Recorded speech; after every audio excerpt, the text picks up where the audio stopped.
So we now know that there are two ways that a company can raise capital. It can do it by borrowing money, which is debt, or by selling shares of itself, or essentially allowing other people to become partial owners of it, and that is equity.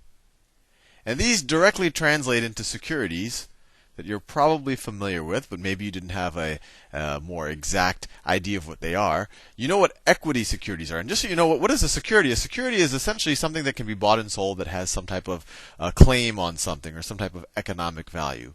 So a security in the equity world is a stock, and a security in the debt world is a bond. Let me explain that. So let me just draw the balance sheet for the fictional company. It was pointed out to me that socks.com actually is not a fictional company, that someone is indeed selling socks online. So, which I, by the way, think is a great idea.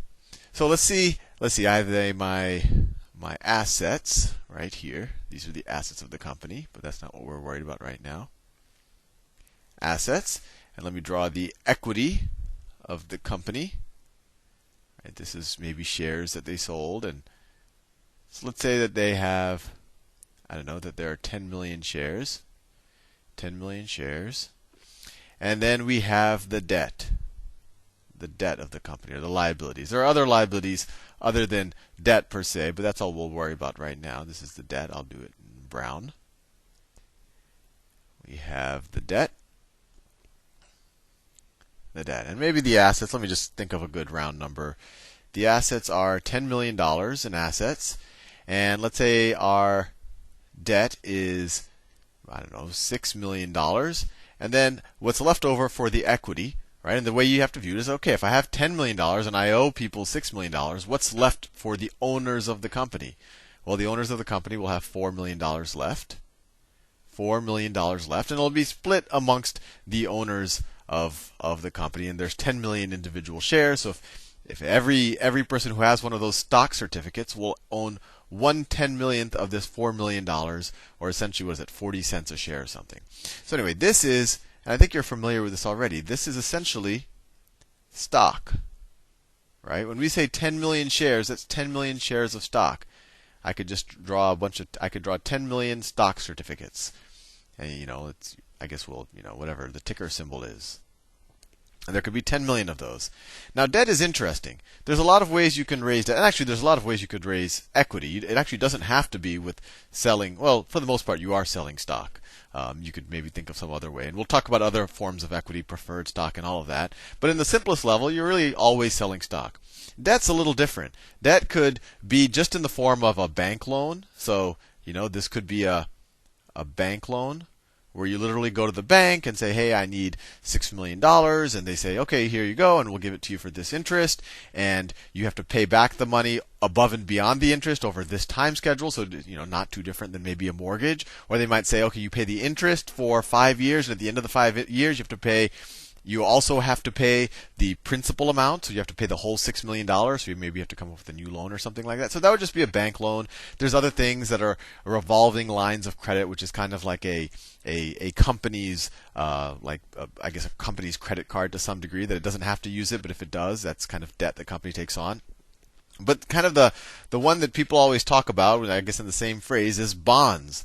So bonds are essentially you are borrowing from the public markets again. You're borrowing from a bunch of people. So what you do is you have these 6 million, let's say the $6 million, and it could be divided into, let me think of a good number. You could divide this into 6,000 bond certificates, right? So this could be 6,000 bond certificates. Let's see, and 6 million divided by 6,000, right? That's 1,000, right? So it could be 6,000 times $1,000 bond certificates. And let's visualize what a bond certificate could look like. So that could be a bond certificate, and its face value, and sometimes they'll call it the par value or the stated value. It'll say, let's call it bond from company XYZ, and its face value is $1,000. So it's essentially, this is an IOU from company XYZ. If I were to hold one of these, if Sal had one of these sitting on my desk right now, that tells me that company XYZ is going to pay me $1,000 at some future date, right? And that future date is at maturity. So it's going to pay $1,000 at maturity. And you say, oh, well, Sal, that's all good, but what about the interest in between? And there's two ways to think about this. Maybe they're going to pay me $1,000 in the future, but I only have to give them $500, right? So if you think about it, there's automatically interest accruing in that, right? If I gave them $500 and then 5 years later they pay me $1,000, they're essentially paying interest, right? They're paying me more back than I gave to them. And in future videos, we'll actually do the math of how to figure out that type of interest. And in that situation where they're not kind of paying me interest as they go, this would be viewed as a zero coupon bond. And I know I'm throwing out a lot of terminology, but it'll all make sense to you in a second. So zero coupon essentially means they're not paying interest until they pay off the whole loan. And then they might the interest will be implicit in the whole value of the amount. And I kind of jumped the gun a little bit, but coupon is essentially a regular payment on the bond that the company makes, in this case XYZ will make. That is essentially, you can almost view it as a kind of interest. But if you really had to figure out the interest that you're getting on the bond, you would actually have to figure, and I'll do maybe a whole playlist on bond mathematics. You would have to figure out, it's based on the coupon, what you gave them, and then what they're going to pay you and when they're going to do it. So it's a little bit more complicated than just saying, oh, look at that, they're giving a 6% coupon, which essentially means, twice a year they're going to give me 3% of the value of my bond. So just a big picture, both of these things are traded. This is a stock. It's traded on exchange, and you're probably familiar with that. If you go to Yahoo Finance, you type in the ticker symbol and you get the price for that day. Bonds are also traded. Unfortunately, it's not as easy to get a quote on a bond. Usually, you have to have a Bloomberg terminal of some type. You can't get it on Yahoo Finance, and I think that's by design by bond traders because they probably don't like the transparency there. But it is just like a stock. It is a security. It is traded. There is a price. But then there's a very fundamental difference in what kind of the holder of the bond is doing.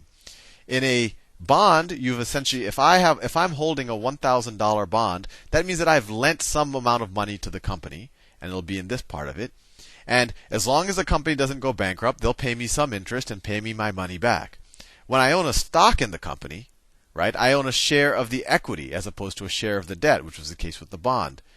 When I own a share of the equity, the company's not promising to pay back anything. It's just saying, look, you are a part owner of this company, and anything that any of the owners get, you'll get. So if this company becomes worth a lot, if we start dividending out things to the shareholders, then you'll get that. If the company gets sold by someone and pays X dollars per share for it, you'll get that money. And if the company goes bankrupt, you'll also go bankrupt.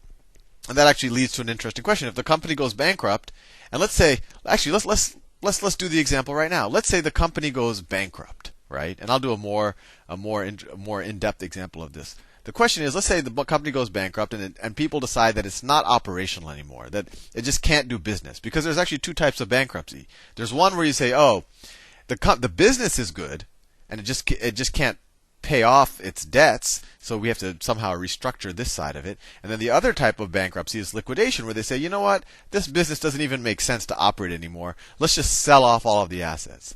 So the question that I'll leave you with in this video is, what happens in a situation where you enter bankruptcy? People want to liquidate the assets, and let's say when you liquidate the assets, there's only $8 million of assets. So the question is, who do you think is going to eat that $2 million? Is it going to be the debt holders or the stockholders? Who is going to lose their money first? Or you can almost say, who is more senior when it comes to actually getting their money back? And I'll leave you with that maybe to the next video or a future video that I'll do on bankruptcy. See you in the next video.